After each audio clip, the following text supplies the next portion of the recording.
In party politics, there are more than two sides to every story.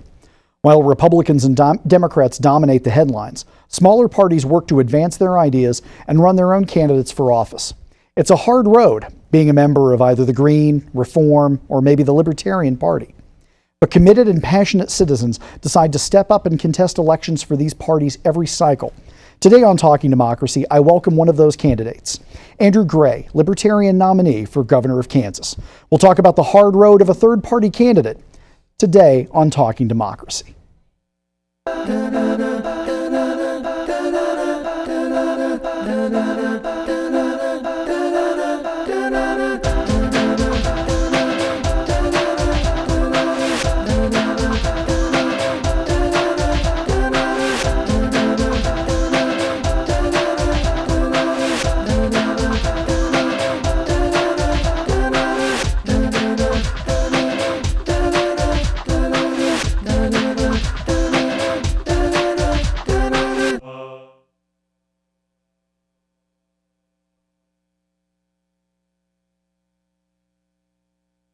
Welcome to Talking Democracy. Today, Andrew Gray, the Libertarian nominee for governor of Kansas. Thank you so much for joining me. Well, thank you for having me. We really enjoy being here. Oh, wonderful.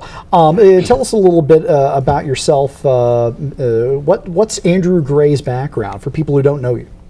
Well, I'm a lifelong Kansan. I'm married, 3 children. I currently work for AT&T and have for the last 13 years. Attended the University of Kansas. Been actively involved in the Libertarian Party for 6 years, but a registered Libertarian for about 20 years. So that's just a little bit of background of me.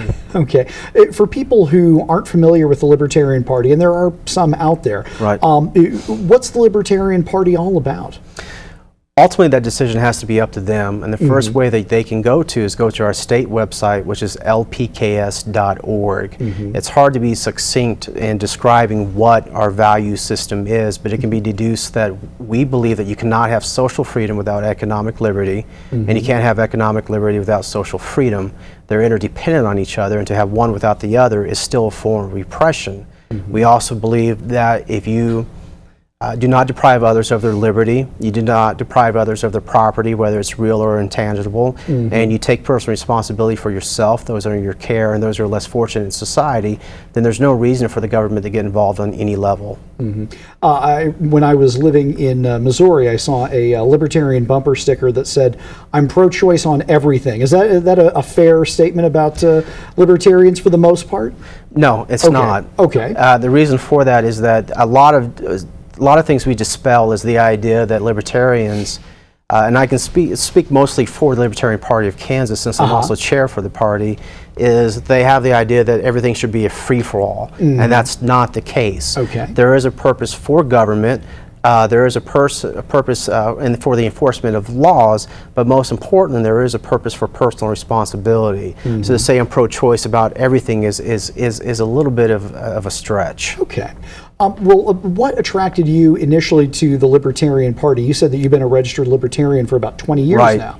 So what was it? Most people tend to default into Republican or Democrat or unaffiliated. So the Libertarian Party is a choice that I think a lot of people don't know about. What took you to make that choice? Well, I mostly came from a family of traditional Democrats, and in fact some of my family members are still Democrats. So you're absolutely right. At some point, most Libertarians today had to make that conscious decision that they're going to change their affiliation to a Libertarian or vote as one or even investigate as to what it's all about. For me, my personal story is that I am a lover of history. And I collect things of historical artifacts, documents, something that I can physically touch to give me that connection to the past.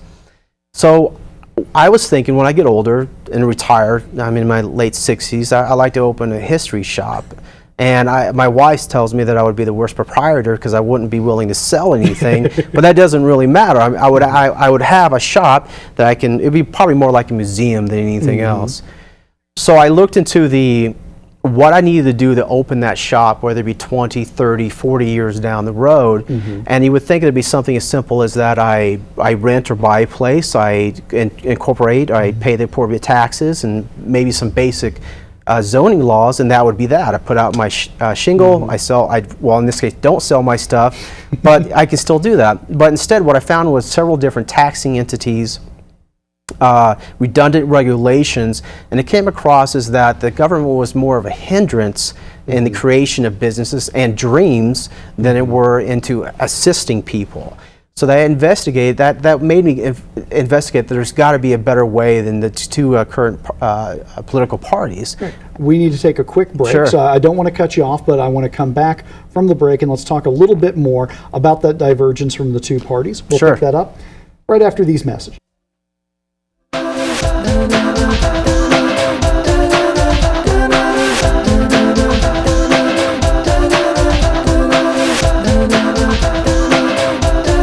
Sportsmanship. Fairness in following the rules of the game while having a positive attitude and a striving spirit, along with grace and losing. Showing off, roughhousing,